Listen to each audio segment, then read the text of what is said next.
أعوذ بالله من الشيطان الرجيم. بسم الله الرحمن الرحيم. الرحمن علم القرآن خلق الإنسان علمه البيان. الشمس والقمر بحسبان والنجم والشجر يسجدان والسماء رفعها ووضع الميزان ألا تطغوا في الميزان وأقيموا الوزن بالقسط ولا تخسروا الميزان. والأرض وضعها للأنام فيها فاكهة والنخل ذات الأكمام والحب ذو العصف والريحان.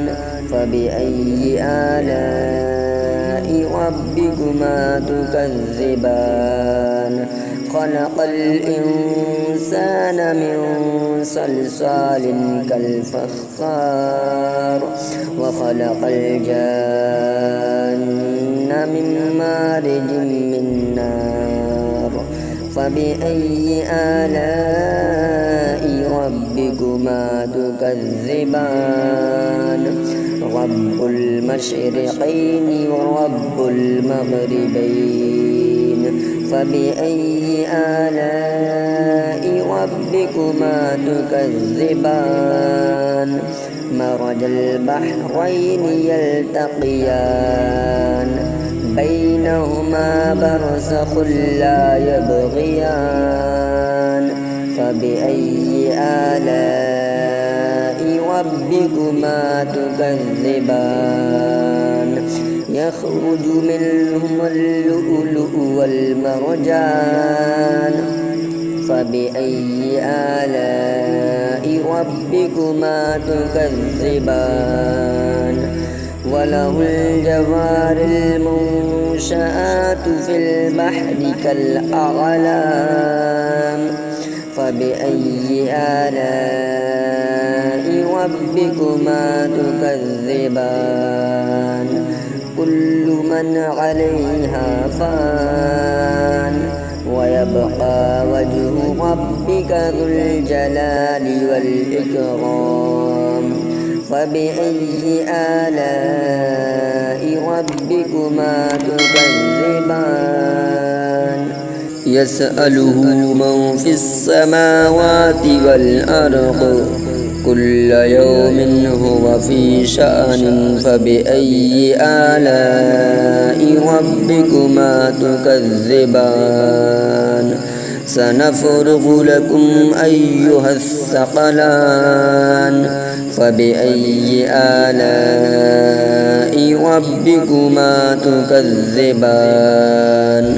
يا معشر الجن والإنس إن استطعتم أن تنفذوا من أقطار السماوات والأرض فانفذوا لا تنفذون إلا بسلطان. فبأي آلاء ربكما تكذبان؟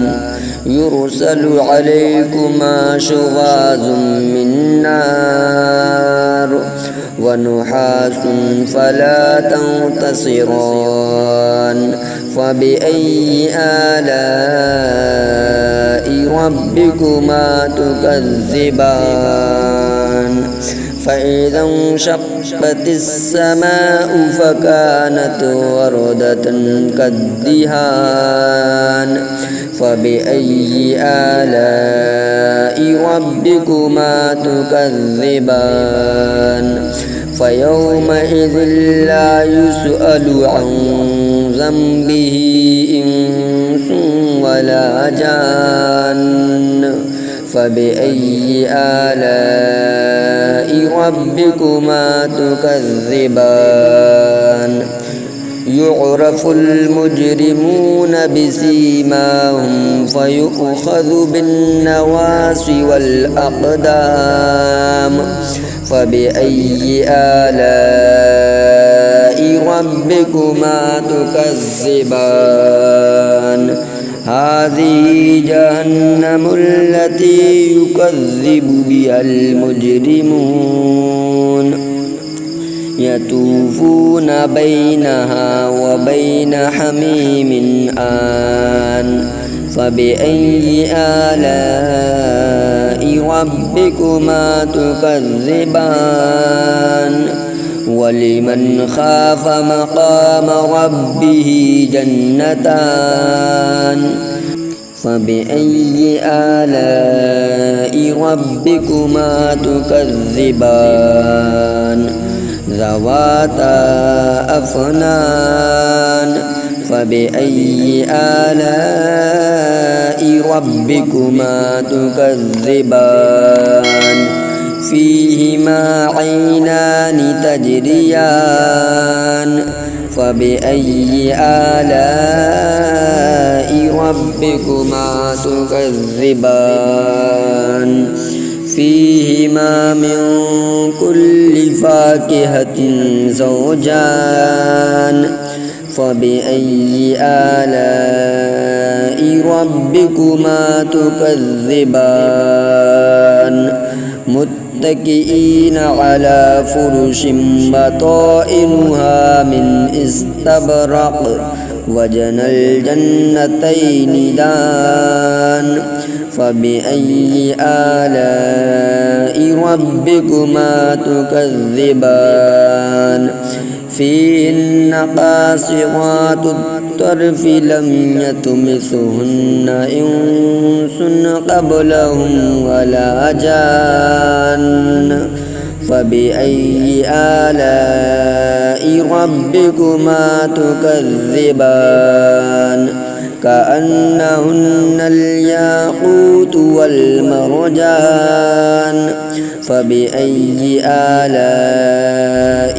ربكما تكذبان هل جزاء الإحسان إلا الإحسان فبأي آلاء ربكما تكذبان ومن دونهما جنتان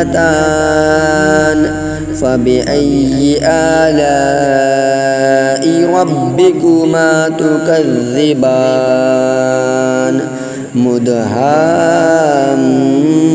مدهامتان فبأي آلاء ربكما تكذبان فيهما عينان نضاختان فبأي آلاء ربكما تكذبان فيهما فاكهة والنخل والرمان فبأي آلاء ربكما تكذبان فيهن خيرات حسان فبأي آلاء ربكما تكذبان حور مقصورات في الخيام فبأي آلاء ربكما تكذبان لم يطمثهن إنس قبلهم ولا جان فبأي آلاء ربكما تكذبان متكئين على رفرف خضر وعبقري حسان فبأي آلاء ربكما تكذبان تبارك اسم ربك ذي الجلال والإكرام صدق الله العظيم.